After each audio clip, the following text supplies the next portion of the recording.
Hello, my little dreamers. Come closer. Don't be shy. I've got a story for you tonight, a real bedtime chiller. You see, some books, they're not meant to be read. They're whispers bound in flesh and inked in blood, echoes from a time before time. I'm talking about the Necronomicon, the Book of the Dead, penned by the so-called Mad Arab, Abdul al-Hazred. A tome so vile, so utterly sanity-shattering that just speaking its name feels like inviting a nightmare into your home. It's the granddaddy of all forbidden lore, the dark heart of H.P. Lovecraft's cosmic horror, a grimoire that doesn't just tell stories of monsters, it summons them. This isn't your typical ghost story, kids. Forget about bumps in the night. The Necronomicon speaks of cosmic entities, being so vast and ancient they make our entire existence look like a fleeting dream. These aren't just monsters, they are gods, or devils depending on your perspective. They slumber in the dark spaces between stars, in the crushing blackness of the ocean's abyss, and sometimes right behind your eyes. They are the great old ones, the outer gods, and their very presence is a poison to the human mind. Their knowledge is a plague, and their awakening, well, that's the end of the show for all of us. So, are you ready to turn the page to peek at the horrors scribbled within? Good, because tonight we're going to pull back the curtain and stare into the abyss. We're going to meet the most terrifying tenets of this unholy book.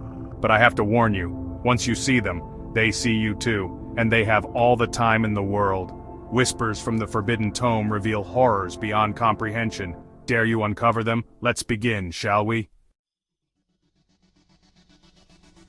First on our little list of horrors is the big guy himself, the headliner. You might have heard his name whispered on the wind, a guttural, impossible sound. Cthulhu. Picture this if your fragile mind can handle it. A mountain walking, a creature of cosmic scale, part octopus, part dragon, part something else, something utterly alien. His head is a writhing mass of tentacles, his body a grotesque parody of the human form, rubbery and bloated, with immense claws and narrow, leathery wings. He's not just big, he's a concept of bigness that defies our understanding of physics and biology. He's a nightmare given form. But the real terror of Cthulhu isn't just his size, oh no, he's a psychic plague.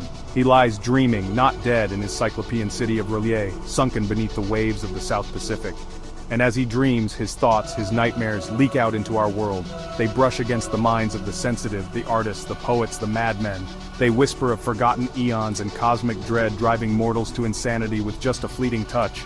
Cults worship him across the globe, chanting in forgotten tongues, praying for the day the stars are right and R'lyeh rises from the depths. Imagine that moment, the sea churning, boiling as a city of impossible geometry breaks the surface, slick with the slime of ages, and from its highest monolith, Cthulhu stirs. He awakens, and with his first conscious thought, a wave of madness washes over the entire planet. Every human mind touched by his psychic broadcast, shattered in an instant. That's his true power. Not just to crush cities underfoot, but to extinguish the light of reason from the world, plunging humanity into a permanent screaming nightmare. He is the priest, the god, and the end. Now, where Cthulhu is a blunt instrument of cosmic dread, our next guest is a far more personal kind of horror. He's the charmer, the sweet talker, the whisperer of lies in the dark. Meet Nyarlathotep, the crawling chaos. He's unique among the outer gods because he's not sleeping in some distant star or buried under the sea. He's here, walking among us. And he enjoys our company. He is their soul and their messenger, the active will of the mindless gods who bubble and blaspheme at the center of infinity. He's the one who gets his hands dirty. Unlike the others, Nyarlathotep has 1,000 faces, 1,000 forms. He might appear as a tall, swarthy man reminiscent of an ancient pharaoh, gathering crowds to show them wondrous and terrifying inventions that hint at the true, awful nature of the universe. He might be the black man of the witch cults, a skinless, bat-winged creature with a 3-lobed burning eye. He could be a politician, a prophet, a scientist, or even the voice on your favorite late-night radio show. His greatest weapon isn't claws or tentacles, it's his intellect. His understanding of human desire, fear, and ambition is absolute. He doesn't want to just destroy humanity, he wants to play with it first. He spreads madness like a disease, turning brother against brother, nation against nation. He gives us the tools of our own destruction and watches with glee as we use them. He is the ultimate manipulator, the puppet master pulling the strings of society, leading us down a path of self-annihilation with promises of power and enlightenment. When you hear that charismatic leader promising a new world, when you see a mob losing its reason to a frenzy of hatred, listen closely. You might just hear the laughter of the crawling chaos. If you thought Cthulhu was incomprehensible, you haven't met the whole family. Let's talk about Yog-Sothoth. This isn't a creature in the way we understand it. Yog-Sothoth isn't in the universe. Yog-Sothoth is the universe, and every point in time and space within it. He is the gate and the key. He exists coterminous with all of reality, a bubbling iridescent mass of globes, a cosmic cancer that is past, present, and future all at once. To see him is to see everything that ever was and ever will be, a revelation so profound it would flash fry your brain into a lump of smoking charcoal. Think about what that means. He knows your first word and your last breath. He was there when the first star ignited and will be there when the last one dies. He is the ultimate voyeur, the all-seeing, all-knowing thing. The Necronomicon warns that sorcerers sometimes try to summon him, to bargain with him for a sliver of his cosmic knowledge. A terrible, terrible mistake, because to summon Yog-Sothoth is to open a door that can never be closed, to invite a being that is everywhere to be somewhere. And that somewhere is usually right inside your living room. The true terror of Yog-Sothoth is the horror of insignificance. He is the embodiment of the cosmic truth that we are nothing. Our lives, our struggles, our entire history are less than a single cell on his vast, unknowable body. He is the ultimate paradox, locked outside of our dimension, yet encompassing all of it. He is the gate through which the old ones must pass to reclaim our world. He is the one who knows the way. And should that gate ever be fully opened, reality itself would unravel like a cheap sweater. Let's bring things back down to earth for a moment. Down into the dark, damp, fetid soil of the primeval forest. That's where you'll find our next entity, a name that should be spoken only in a choked whisper, Shub-Niggurath. They call her the Black Goat of the Woods with 1,000 young. She is the twisted, perverse goddess of fertility, a writhing amorphous cloud of blackness from which tentacles, slime-dripping mouths, and short, goat-like legs constantly erupt and retract. She is the eternal mother of monsters, the womb of all that is unholy. Her worship is one of the most widespread and depraved on earth. Secret cults gather deep in the woods on the darkest nights, chanting her name around great bonfires, performing rites too hideous to describe. They pray for her blessings, for fertility, not of the wholesome, natural kind, but a cancerous, monstrous fecundity. She is a goddess of life, yes, but a life that is alien, foul, and utterly hostile to our own. She is the primordial ooze given sentience and malice, a force of unending, mindless creation. And what of her 1,000 young? These are her children, her spawn, horrific, abominable things that are constantly birthed from her cloudy mass, only to be devoured and birthed again. Some, however, escape into the woods. These are the monstrous beasts of folklore, the things that hunt at the edge of town, the creatures that your parents warned you about.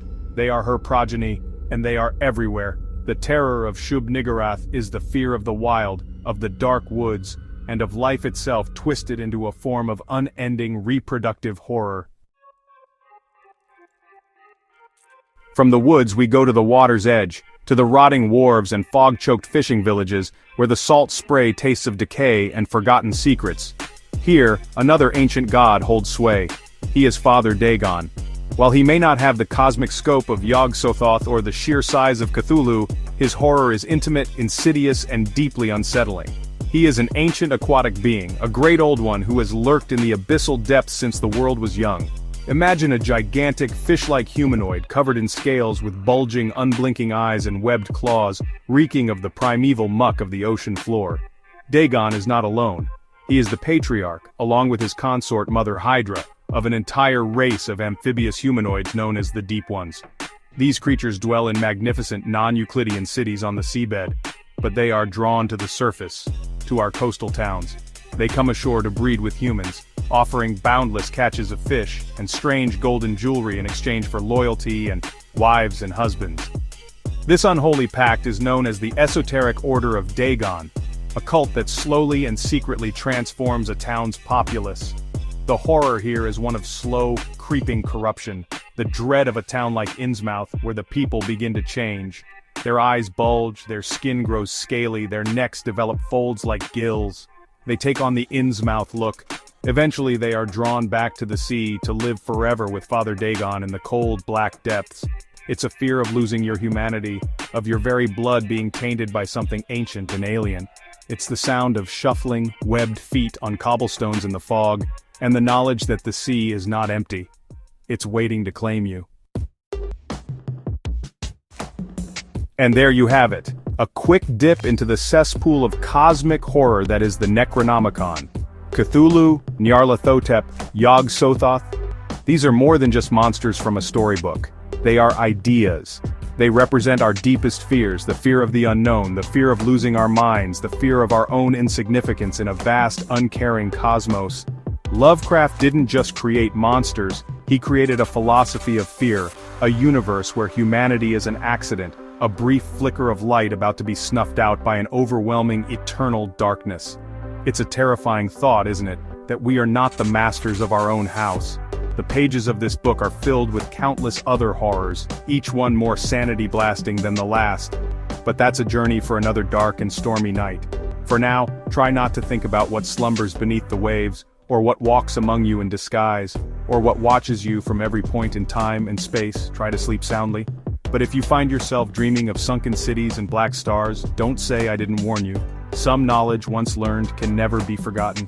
It becomes a part of you, a little piece of the nightmare that you carry with you into the daylight. But fear is a fire, and we love to gather around its warmth, don't we? There are so many more dark corners to explore, so many more forbidden books to open. Join us as we delve deeper into the shadows. Hit that subscribe button and never miss a journey into the unknown. Until next time, my little dreamers, sweet dreams.